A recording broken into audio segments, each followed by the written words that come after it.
বিয়ে হয়ে গেলে একটা মেয়ে সময়ের সাথে সাথে সংসারী হয়ে ওঠে। আমি যে মানুষটা বিয়ের আগে কখনোই কোনো কাজই করতে পারতাম না, আমার মায়ের রান্না বান্না কখনোই দেখতাম না, নিজের কাপড় ধুইতাম না, এক প্লেট ভাতও বেড়ে খাইতাম না, সেই মানুষ নিজে হাতে সংসারের সব কাজ সামলাচ্ছে। 1 বছর একটা বাচ্চার জ্বালাতন কেমন, যেটা কম বেশি সবাই জানে। তাকে নিয়েও পুরা বাসা ক্লিন রাখা, হাজবেন্ডের সব আবদার পূরণ করা। আলহামদুলিল্লাহ, জীবন অনেক সুন্দরভাবে চলতেছে। আসসালামু আলাইকুম এভরিওয়ান। সকাল সকাল মেয়ের জন্য ডিম পোচ করে দিলাম। এই সুযোগে ভাবলাম পুরো বাসাটা ক্লিন করি, 3টা রুমটা গোছাই, সব কিছু পরিপাটি করি। তো প্রথমে বেডরুমটা গোছাইলাম। আর এই রুমটাতে আমার মেয়ে আর আমি বেশিরভাগ সময় আড্ডা দেই, রেস্ট করি। আমার মেয়ের সব খেলনাপাতি এই রুমেই থাকে। আমার কথা হলো প্রত্যেকটা রুম আমি নোংরা করব না, আমার মেয়ের জন্য একটা রুমে বরাদ্দ থাকবে এই রুমটা। এই জন্য আমার 3 রুমের বাসা নেওয়া, যে বাবুর জন্য যেন একটা খেলার স্পেস থাকে, যেহেতু বাসা বাড়িতে ওইভাবে বেরিয়ে হওয়া যায় না নিচে। আর আমি আগে থেকেই ঘর পাগল একটা মেয়ে, বাসা থেকে ওইভাবে বের হই না। যশোরে বগুড়ার থেকে বাসা ভাড়া অনেক বেশি আমার কাছে মনে হয়, কিন্তু আমাদের এই বাসাটা একদম পারফেক্ট। আগে আমরা 2 রুমের বাসায় ছিলাম, বাসা ভাড়া 5,000 টাকা হিসেবে স্পেস অনেক কম ছিল। আর এই বাসা মাত্র 7,000 টাকা, 3টা রুম, ডাইনিং অনেক বড়, রান্নাঘর অনেক বড়, বাসাটা অনেক খোলামেলা। সব থেকে প্রবলেম হলো এটা 3 তলায়, আর আমরা 3 তলাতে টপ ফ্লোরেই থাকি। এই জন্য ভাবছিলাম যশোরে তো খুব গরম পড়ে, গরমটা সহ্য করা যাবে না, কিন্তু যশোরের এবার ওয়েদার এত ভালো, 2 দিন পর পরে বৃষ্টি হয়। যাই হোক, আমার হাজবেন্ড দুপুরবেলা এসেছে ভাত খাওয়ার জন্য। তো খাওয়া দাওয়া শেষ করার পর আমার হাজবেন্ডকে বললাম, আমার শাশুড়ি 2টা নারকেল দিয়েছিল, ওই 2টা নারকেলটা ভেঙে কুড়ে দাও।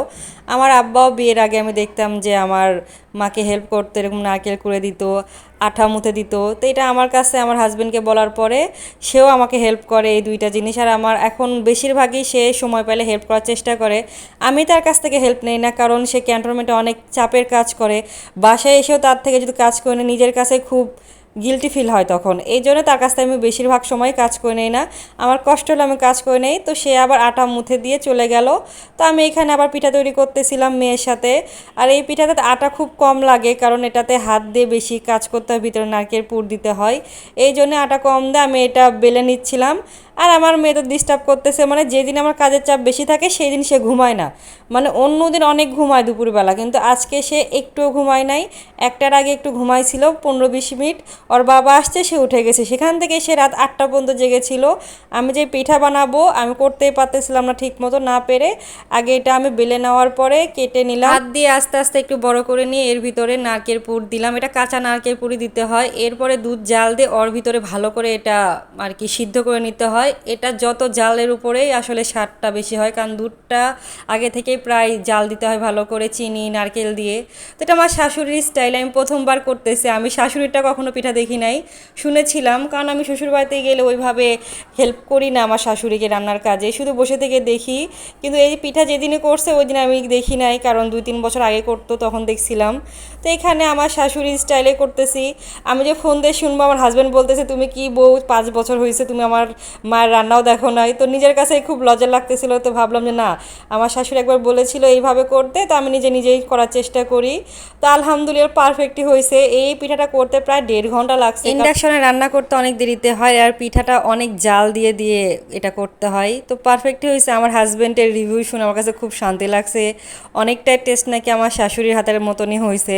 তো যাক আলহামদুলিল্লাহ। তো আমি আবার নারকেল পুরি করতে চাইলাম, ভাজা নারকেল পুরি। তো আমার আর এনার্জি কাজ করতেছে না, মেয়েটাও জেগেছিল। তো ভাবলাম থাক, ফ্রিজে রেখে দিছি ওগুলা। এরপরে মেয়ে একটু টিভি দেখতেছিল, এই সুযোগে ভাবলাম যে রান্নাঘরটা ক্লিন করি আর সব কিছু মেজে নেই, অনেকগুলা জমে গেছিলো। তো পিঠাটা আমি বসায় দিয়ে ওই সাইডেই আমি এগুলো সব করতেছিলাম। তো রাতের আবার তরকারি রান্না করলাম, কারণ আমি এই পিঠাটা তেমন খাই না, আমার কাছে এটা মজা লাগে না, আমার হাজব্যান্ডের খুব পছন্দ। তো এখানে পাঙ্গাস মাছ মেখে দিয়ে ভুনা করলাম, আর আমার মেয়ের খিচুড়ি রান্না করলাম। তো যাই হোক, আমার মেয়েটা খুব খাইলো। আমি ভাবছিলাম যে রাতের বেলা রান্না করে দিচ্ছি, সে অত নষ্ট করবে, কিন্তু 3 ভাগই সে খাইছে, জাস্ট একটু নষ্ট করছে। রান্না করে রাখছিলাম যেগুলো পাতিলে। তো যাই হোক, আমার মেয়ে তো টিভি দেখতে দেখতে সে খাচ্ছিল, তাকে তুলেই খাওয়াই আমি, কিন্তু ও খেলতে খেলতেই খায়। ডিম পোচ করে দিলে সে একাই খায়, কিন্তু এটা আমি বেশি গা মাখাবে রাতের বেলা, এই জন্য আমি খাওয়াচ্ছিলাম। তো আমার হাজব্যান্ড আসার সময় চাপ নিয়ে আসছে, তার জন্য পিঠা বানাইছি, এই জন্য আমার জন্য পছন্দের চাপ নিয়ে আসছে। যে মানুষটা আমার জন্য এত কিছু করতেছে তার পছন্দের একটা জিনিস করে দিছি, নিজের কাছে খুব ভালো লাগতেছে। Tata, bye bye.